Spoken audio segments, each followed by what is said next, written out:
Dit zijn ze, hè? De boxen. Ja, dit zijn de flipspeakers met een unieke opdruk van een kunstwerk van Herman Brood. Het idee was om hier een bedrijf te beginnen waar ook jongeren in Goede kunnen gaan werken. En toen was het idee geboren. Jerrycan speakers met een kunstopdruk. De grootste uitdaging was om op zo'n Jerrycan een uniek ontwerp te krijgen. Geprint. Daar heb je een heel speciaal apparaat voor nodig en dat apparaat hebben we gevonden. En toen was de volgende vraag eigenlijk: wat gaan we dan opzetten? En van oudsher ben ik een heel groot fan van Herman Brood. Dus we hadden samen zo het idee, mijn compagnon en ik, van wat zou het gaaf zijn om daar een ontwerp op te krijgen van een uniek kunstwerk van Herman Brood. Dus een mooie combinatie, hè? Dus de Herman Brood als de ultieme Nederlandse rocker, onze knuffeljunk eigenlijk ook wel. Gecombineerd met een mooi kunstwerk. We hebben 3 speakers en ieder speaker of ieder kunstwerk kent een gelimiteerde oplage van 250 stuks. Genummerd en gecertificeerd door Sandra Brood, de weduwe van Herman. En dit zijn de nummers 1 en de nummers 1 die gaan ook naar Sandra toe. Dat was de afspraak. Sandra zei: ik vind het een superleuk idee, dit is precies wat Herman gaaf had gevonden.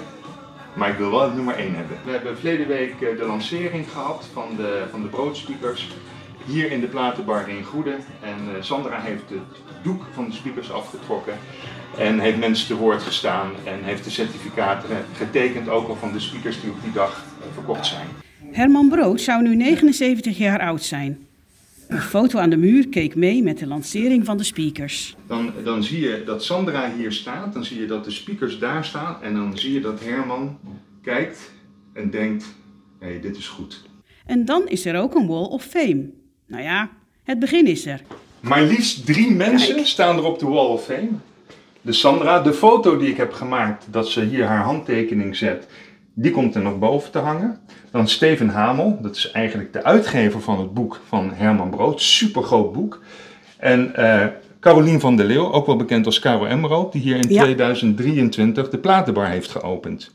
Maar ik zag dat je er nog wel eentje bij wilde. Ja, hier hebben we de Egmond gitaar. Heel veel beroemdheden zijn begonnen op een Egmond gitaar. Maar ook Sir Paul McCartney. Exact dezelfde. Daar is Paul op begonnen in 1958. Dit was eigenlijk zijn eerste gitaar. Ja. Kijk, en hoe leuk zou het zijn dat op een mooie zonnige dag er een auto hier voor de deur stopt met het stuur aan de rechterkant.